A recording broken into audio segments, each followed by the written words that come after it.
जीवन में खुशहाली पैदा करने के साथ साथ एक सोनार बांग्ला के सपने को साकार करने का भी एक अवसर है और इसमें बंगाल के हर तबके के लोगों की भूमिका महत्वपूर्ण है और इसीलिए मुझे भी आपके बीच में आना पड़ रहा है।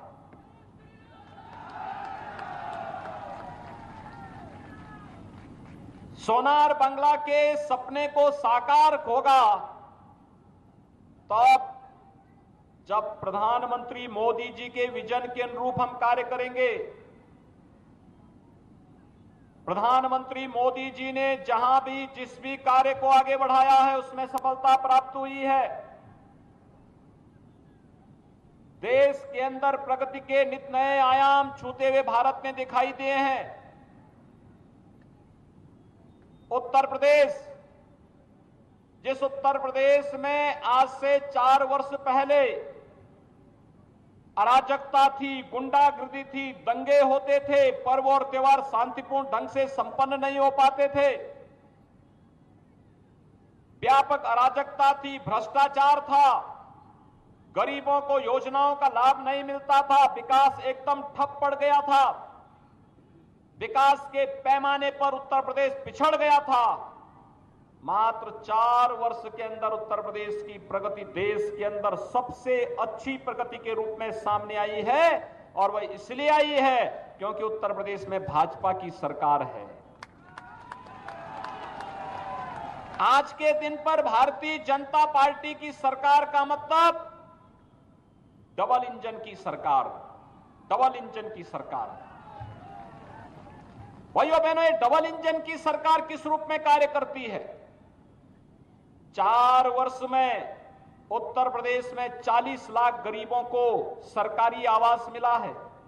40 लाख गरीबों को सरकारी आवास, 2 करोड़ 61 लाख गरीबों को व्यक्तिगत शौचालय उपलब्ध करवाया गया। 3 करोड़ 56 लाख गरीब महिलाओं को जनधन अकाउंट में धनराशि उपलब्ध करवाई गई।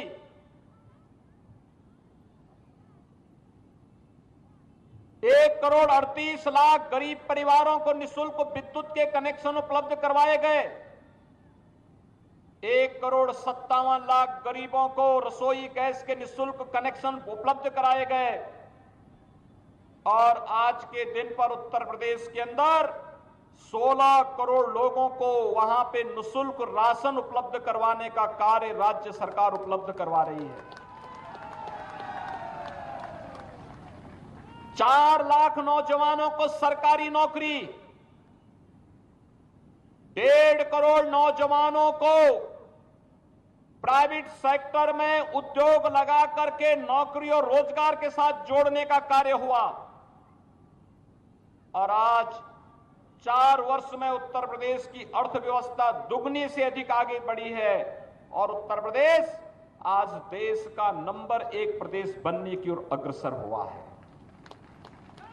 भाइयों बहनों, ये कार्य जो आज उत्तर प्रदेश में हो रहा है, हुआ है, यही कार्य बंगाल में भी हो सकता है, बंगाल में भी हो सकता था।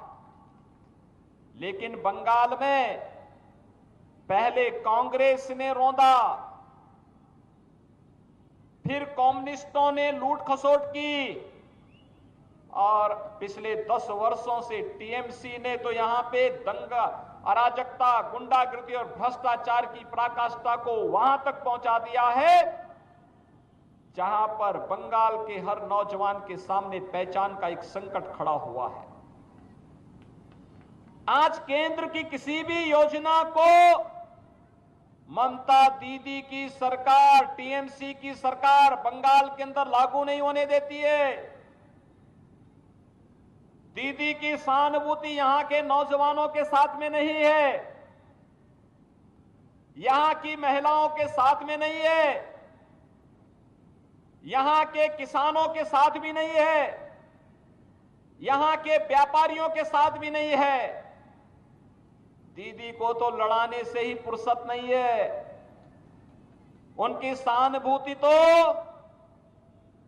उन लोगों के साथ में है जो दंगा फसाद करते हैं। उनकी सहानुभूति उन लोगों के साथ में है जो मां दुर्गा की पूजा करने से रोकते हैं। उनकी सहानुभूति उनके साथ में जो मां लक्ष्मी की पूजा और मां सरस्वती की पूजा करने से रोकते हैं। और दीदी तो इस समय इतनी चिड़ी हुई है, इतनी नाराज है, या वो कह रही है कि जय श्री राम बोलोगे तो जेल में डाल देंगे।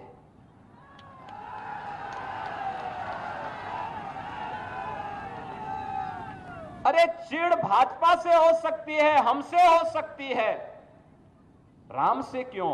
राम तो हम सबके आराध्य हैं, भारत के जन जन की आस्था के केंद्र हैं। राम से टकराने का जो भी दुस्साहस किया है उसकी दुर्गति हुई है। और टीएमसी की